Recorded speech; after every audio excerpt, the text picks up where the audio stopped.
Helmet પહેર્યા વગર bike ચલાવો છો તો યાદ રાખજો, તમારો પરિવાર તમારી ઘરે રાહ જુએ છે. હેલ્મેટ કેમ નથી પહેર્યું છે?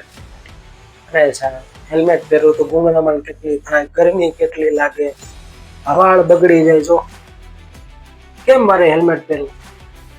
આવા નવા કોઈ બહાના આપણે કાઢતા હોઈએ છે ને, જ્યારે પણ આપણને કોઈ પૂછે કે હેલ્મેટ કેમ નથી પહેર્યું છે, તો આજે આપણે વાત કરવાના છીએ helmet man of the India Raghavendra Kumar વિશે.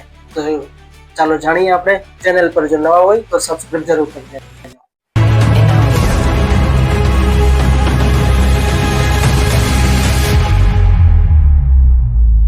ભારતમાં દર વર્ષે 1.7 લાખ લોકોના રોડ એક્સિડન્ટ થાય છે, જેમાંથી 87% બાઇક એક્સિડન્ટ હેલ્મેટ પહેર્યા વગર થાય છે.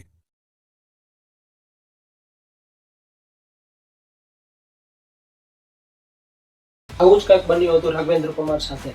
રાઘવેન્દ્ર કુમાર અને તેમના મિત્ર કૃષ્ણ કુમાર બંને બિહારમાં રહેવાસી હતા. કૃષ્ણ કુમારને કોલકાતા કોઈ કારણોસર જવાનું થયું. નોઈડા એક્સપ્રેસ હાઈવે પર તેમનું એક્સિડન્ટ થયું. 10 દિવસ માટે તેમને હોસ્પિટલમાં એડમિટ કરવામાં આવ્યો, પણ ઇટ કુડન્ટ મેક ઇટ. તેમનું મૃત્યુ થઈ ગયું. રાઘવેન્દ્ર કુમાર કૃષ્ણ કુમારના અંતિમ યાત્રામાં પણ જઈ શક્યા ન હતા. થોડા દિવસો પછી જ્યારે રાઘવેન્દ્ર કુમાર કૃષ્ણ કુમારના ઘરે ગયા, ત્યારે તેમના માતાના શબ્દ એટલા જ હતા કે કયા કારણોસર ભાઈ મારા દીકરાને હેલ્મેટ અપાવ્યું નહીં. હેલ્મેટ જો પહેર્યું હોત તો તેમનું એક્સિડન્ટ થવામાં આવી રીતે મૃત્યુ થયું હોત નહીં.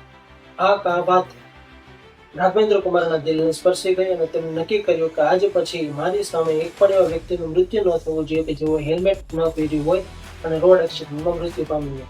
આ નિર્ણયને લક્ષ્યમાં રાખીને તેઓ રસ્તામાં ઊભા રહે અને હેલ્મેટ પહેર્યું ન હોય એવા લોકોને રોડ સેફટી વિશે માહિતગાર કરે અને ફ્રીમાં હેલ્મેટ આપીને સમજાવે. આવી રીતે રાઘવેન્દ્ર કુમારે અત્યાર સુધીમાં 60,000થી પણ વધારે હેલ્મેટ ફ્રીમાં લોકોને આપીને લોકોને જાગૃત કર્યા છે અને ભારતના 22 જેટલા રાજ્યોમાં અલગ અલગ રસ્તાઓ ઉપર કેમ્પેઇન કરીને લોકોને હેલ્મેટ વિશે સજાગ કર્યા છે.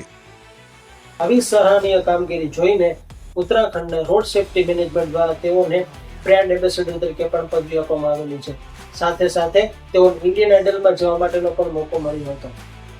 આવી સરાહનીય કામગીરી કરતા રાઘવેન્દ્ર કુમારનું સપનું છે કે 2025માં એવા બધા જ યુવાનો એક જાગૃત થઈને એક નિર્ણય લે કે હેલ્મેટ પહેર્યા વગર બાઇક ચલાવશે નહીં અને બાઇક ચલાવતી વખતે ધ્યાન રાખશે અને રોડ સેફટી મેનેજમેન્ટના તમામ રૂલ્સનું રેગ્યુલેશનનું પાલન કરશે.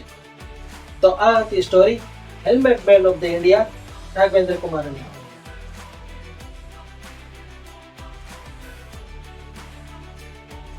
આવા ઇન્ફોર્મેટિવ, સિક્રેટિવ્સ અને અનનોન ફેક્ટ્સ જાણવા માટે ચેનલને લાઈક, શેર અને સબસ્ક્રાઇબ જરૂર કરી લેજો. હા, હેલ્મેટ પહેર્યા વગર બહાર નહીં નીકળતા આવે.